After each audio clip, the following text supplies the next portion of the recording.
we're family, and that is something that I really appreciate about our Alaskan community. Today on the Morning Edition, heartache and healing. A community mourns the 10 lives lost in the Bering Air crash, coming together with tears, tributes, and songs of remembrance. Plus, a mountain of controversy. President Trump moves to rename Denali, but Alaskan leaders aren't backing down. Details on the fierce push to keep North America's tallest peak true to its name. And later. Okay, Bart Kent. That is a dog collar tackle. You know better, buddy. From touchdowns to tail wags, the Puppy Bowl returned with 142 rescue dogs ready to steal hearts and score big. Oh, and we'll talk about the Super Bowl too as the Morning Edition starts now. Good Monday morning, everyone. Thanks for waking up with us today. I actually didn't watch the Super Bowl, so I'm looking forward to our recaps here. Well, and I'm telling you, I'm pretty sure the Puppy Bowl was much more interesting than the actual game for those of us that I watched the first half. Then, of course, we have to go to bed so early. But the Puppy Bowl, I missed that. Did you get to watch the Puppy Bowl? No. Oh. Now I want to because I got to watch a recap. Looks a lot more recaps of the Puppy Bowl. Yes. Yeah, much more adorable. As you're getting out the door this morning, still a little bit on the chilly side, but it really kind of depends on where you are in town. 14 degrees over on the west side of town out at Stevens International Airport. The good news is winds are calm. Now, we've had pretty consistent weather over the last week or so. Clear skies during the day. Cold temperatures overnight. That is going to change a little bit. Fairbanks, though, you've got another couple days of this. 13 below right now for your current temperature into the interior. But what I was talking about really depends on what part of town you're in. Camel Creek Science Center, 3 degrees. It's 8 over by Merrill Field, and 17 at Jay Bear, 12 in the Eagle River area, 13 around Ship Creek, and 16 for New Seward and Huffman. We've not got a lot going on across much of the state, but really it's going to stay fairly windy and stormy in southwest Alaska, and that's what this is. We do have that high wind warning in place continuing for that area of the state. That's going to see gusts to about 60 miles per hour. So you really want to be watchful of that. If you've got some debris or you've got things that are loose that might cause some debris flying around, be careful of that. This is current conditions across the state. A lot of clear sky across the southeast, interior, northwest areas of Alaska. 8 below for you in McGrath right now, 19 in Kotzebue, 28 in Nome. But we're seeing that storm down in the Bering Sea. This will continue through today, again, bringing those strong winds through much of the area. We'll talk about that throughout the morning. Here in South Central, we're continuing to see, again, mostly clear skies once you get past the mountains and into the inland areas. But we'll see some clear skies. And Kodiak, you're going to look at some rain coming through for today. For the Anchorage area, well, we're looking at some mostly clear skies today. A high of about 25. Temperatures tomorrow will be in the upper 20s.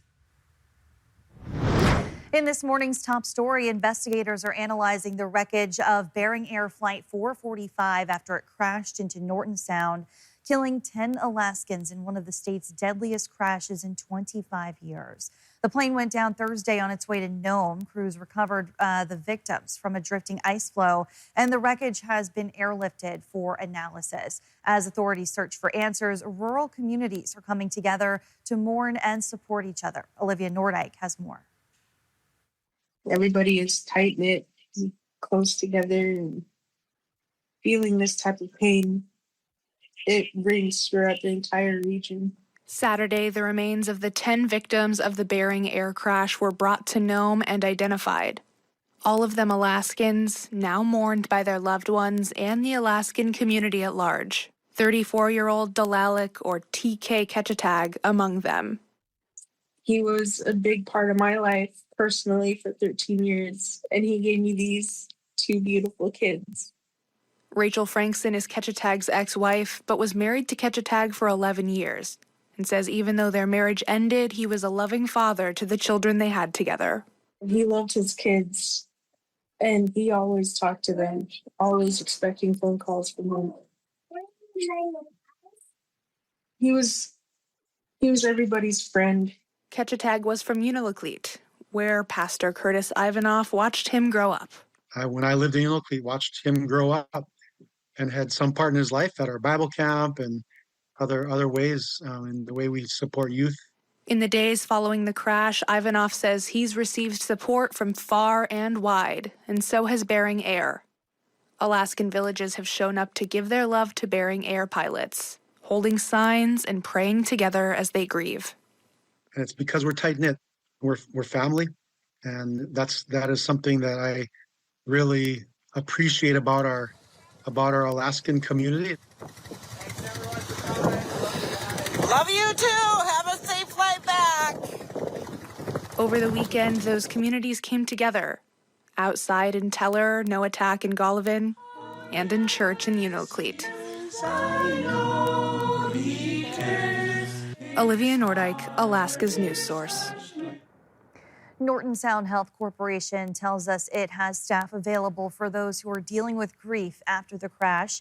You can contact its crisis line during or after regular business hours at 907-443-6411. Anchorage firefighters rushed to a duplex fire Sunday afternoon in northeast Anchorage at the 3600 block of Guyette Drive. Crews arrived within minutes and contained the blaze to one side of the house, which sustained heavy smoke and fire damage. The other half suffered smoke damage. One person was seriously injured and taken to the hospital. Investigators believe the fire started while the resident was working on a car in the garage. 13 units from 5 stations responded. And an update on a weekend story from Whittier. Crews have recovered the body of a kayaker missing since Friday. The Alaska Dive Search and Rescue and Recovery Team confirms the discovery, but details remain limited. Watch our website for details as they become available. Backcountry fans gathered at Glen Alps for an avalanche safety workshop over the weekend. More than 100 attended, many learning safety skills for the first time. Organized by the Chugach Avalanche Center and partners, the event was delayed 2 weeks due to high winds and avalanche danger. When it happens in real life, you have a lot of adrenaline pumping. It probably is someone you really care about. So being able to practice these skills and get it so it's muscle memory in a low-stress environment is really important. So then when the real thing does happen, it's not something that you're stressed about. Participants geared up with beacons, probes, and shovels, spending hours learning how to respond to avalanches. Find details on our website. A man who pleaded guilty in 2019 murder for hire case near Thunderbird Falls will be sentenced on April 11th.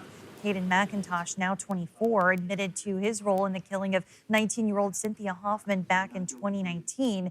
He faces up to 85 years on a second-degree murder charge. Giving us peace, that there's that closure and that we can just sit back and enjoy all those memories that we had. That we don't have to keep coming here and fighting for justice. The sentencing, originally set for last Friday, was delayed after the defense struggled to secure an expert for the case. Alaska is set to play a key role in a new liquefied natural gas export deal with Japan. Friday, President Trump announced a joint venture as part of trade talks with Japanese Prime Minister Shigeru Ishiba. The agreement will see Japan importing shipments of Alaska LNG, a move touted as a boost for both energy trade and the state's economy. Governor Mike Dunleavy praised the move, highlighting Alaska's role as a pioneer in LNG development. Alaska pioneered LNG export for the Western world in 1969. In 1964, the first LNG export plant was built in Algeria. Our plant came in 69, just a couple years after, and we shipped gas for 50 years to Japan. So we pioneered LNG export. Other topics that came up with the potential trade negotiations were investments in steel made in the U.S. by Japanese company Nippon Steel. Alaskan leaders are pushing back against President Donald Trump's order to rename Denali back to Mount McKinley. Both Senators Lisa Murkowski and Dan Sullivan had spoken out against it, and state lawmakers have taken action, passing a resolution urging the federal government to keep the Denali name. The measure passed overwhelmingly, 19-0 in the Senate and 31-8 in the House, as Alaskans continue to defend the peak's historic name. House Speaker Bryce Edgman said, quote, Denali is the name of a mountain, a name of great importance to Alaska Natives and everyone across our state. It is clear from the bipartisan support in the legislature that Alaskans should decide. Governor Mike Dunleavy has said in the last couple of weeks that he would seek to have a conversation with Trump about the decision over Denali. It's unclear if that decision has taken place.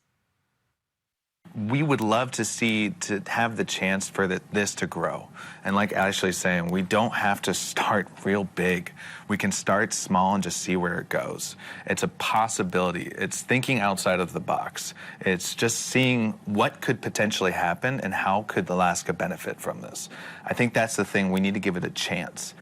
A group of Alaskan filmmakers wants to revive the industry in the state. And then after a week in Juneau meeting with lawmakers, they're feeling optimistic. Alaska once drew big-budget Hollywood films thanks to incentives, but when those were repealed over a decade ago, the industry faded. Now these lawmakers are pushing to bring it back, arguing the economic benefits are too big to ignore. Hear more about their efforts on our website. Coming up, the Iditarod's finish line in Nome is getting a makeover, and a familiar face is building it. A race veteran is crafting the new Girl Guards from a 200-year-old tree, but can't finish before the first mushers arrive. The countdown is on, but first. There's a new Super Bowl champion. I'm Janya Backus with all the highlights from the big game. And let's take a look at our daylight hours across the state. Here in Anchorage, sunrise this morning 8:54, sunset 4:34, 8 hours and 39 minutes. And then into the interior, you're getting 8 hours and 1 minute of daylight. We'll have your full forecast when we come back. Well, recently, Mother Nature has been providing mainly clear skies, and it's a great chance to get out to do a little stargazing. Tracy Sinclair is taking advantage with Skywatch Alaska. Yeah, you can find out which planets are visible in the night sky and which ones are going to be leaving soon. And of course, the important aurora forecast. I want you to check out Skywatch Alaska. You can find it on our website, our YouTube channel, and our free streaming platforms. It's a lot of fun. Every night as I leave here, Kristen, I have been seeing some amazing sights. I get out and I'm like, there's Venus, there's Jupiter, and there's we want Mars. to see everyone's pictures too, so send them on our way. Yes, and they are so clear right now that we've really gotten a lot of photographers able to give us those lovely clear pictures where you can actually see the Venus in the sky and Jupiter and the moon, which is what that shot was. It's just really appreciate everybody sending your photos. Okay, let's talk about when those clear skies are going to go away, because it is now starting to be hinted at in our forecast. First, though, we're dealing with this system down in the Bering Sea area. This is kind of a big deal. It's basically bringing some strong winds. We're also going to see some rain along this line. It's all being pushed back this direction. So we're getting these winds out of the southeast, pushing into the Bering Sea, crossing over the Aleutian Islands, Alaska Peninsula. Still holding on to high pressure, though, across the interior of the state, here into south central parts of northwest Alaska. But you can start to see this system is going to erode that high pressure just a little bit, and we'll see some cloud cover by Tuesday into southwest Alaska. And as I said, we're still seeing those strong winds. Now, that high wind warning expires tomorrow morning. So at 9 o'clock, it did get extended through today, though, just earlier. So that's why it expires tomorrow. And then across the state, you see, even into Wednesday, clear skies across the majority of Alaska. Taking a look at our forecast over the next couple of days, let's talk first about these winds. As you can see, we've got this area of low pressure down to the southwest, high pressure there. It's when those two get close to each other, that pressure gradient combines or presses together, and you get those very strong winds. Strongest winds in the last 24 hours, 56 miles per hour around Adak, 45 in Unalaska, St. Paul at 49, and 64 in Cold Bay. Very strong winds, also very windy up around Cape Lisburne. You're seeing wind gusts to about 51 miles per hour. This is what it looks like on our satellite radar. Again, we're talking really only about one major warning, and that is that high wind warning over in southwest Alaska along the coastal areas, gusts to about 60 miles per hour. Southeast today, you're back under those clear skies. You're going to continue with some mostly clear skies. Temperatures right near that freezing mark overall. Little bit windy for you in Skagway to about 45 miles per hour for your gusts. Into the interior, clear and cold. Really, we're going to see temperatures into the teens around Fairbanks, but 15 below for your overnight low. 21 below your high today expected around Fort Yukon. Northern Alaska, mostly sunny to sunny skies. Could see a few clouds this morning along the coast, but those are expected to clear out. You'll see a high of about 7 in for you in Deadhorse. And across the west coast, again, really mostly sunny. A few clouds starting to move in to parts of areas around St. Lawrence Island, Gamble, that area. Down to the southwest, this is that storm. You're seeing those high winds, wind gusts to about 65 miles per hour for you in Adak with that rain coming through. Rain this afternoon in Cold Bay and rain this morning around St. Paul. Into the south central area, kind of a mix. We're going to see mostly sunny to partly cloudy around Kenai and Soldotna, Homer, Seward, you're mostly cloudy. That rain for Kodiak. We're also looking for sunshine around Prince William Sound overall. And we're going to see some mostly clear skies into the Matanuska and Susitna valleys. Expect to see temperatures today into the mid-20s. For the Anchorage area, highs today, in fact, throughout the week into the mid-20s. But those clouds start to move back in. On Thursday, we get to mostly cloudy skies. And into the interior, Fairbanks, you're looking at mostly sunny to about Friday, single-digit highs on Thursday. Well, the Philadelphia Eagles pulled away with a big Super Bowl 59 win in the Big Easy, denying the Kansas City Chiefs a three-peat. Eagles star quarterback Jalen Hurts was the game's MVP. President Donald Trump was at the game, one that mixed in a lot of signature New Orleans flavor weeks after a deadly terror attack rocked the city. Danya Bacchus has more from New Orleans. Super Bowl 59. The Philadelphia Eagles are flying high, taking home the Vince Lombardi Trophy after a dominating 40-22 win over the Kansas City Chiefs. Eagles! Champions! I am through the moon right now. Eagles quarterback Jalen Hurts was named game MVP. I truly believe offense wins the game, but defense wins championships. President Donald Trump was the first sitting commander-in-chief to attend a Super Bowl. He had predicted a Chiefs win, but the team struggled to put points on the board until the second half. Credit to the Eagles, man. They played better than us from start to finish. In addition to the game was the much-anticipated halftime show from Grammy winner Kendrick Lamar, I'm popping out your band, that's what my name. which included appearances from actor Samuel L. Jackson, singer SZA, and tennis champion Serena Williams. When you can see the full field and all the movements and Kendrick was amazing. This being New Orleans, musicians from the Big Easy were well represented before kickoff. They include Lettucey, Harry Connick Jr., and Grammy and Oscar winner Jon Batiste with the national anthem. Singer Lady Gaga gave an emotional performance on Bourbon Street honoring the victims of last month's terror attack there, as well as those impacted by the California wildfires and the recent plane crashes in Washington, D.C. and Philadelphia. Danya Bacchus, CBS News, New Orleans. This year's outcome was vindication for the Eagles after they lost to the Chiefs in Super Bowl 57. Next year's Super Bowl 60 will be played at Levi's Stadium in Santa Clara, California, home of the San Francisco 49ers. A little later, we'll tell you about how things played out in the other big game, the 21st annual Puppy Bowl. Thanks for listening to our podcast. Click subscribe so you can get the latest podcasts from Alaska's news source automatically and stay up to date with breaking news and in-depth reporting available for free 24/7 with the Alaska's News Source app.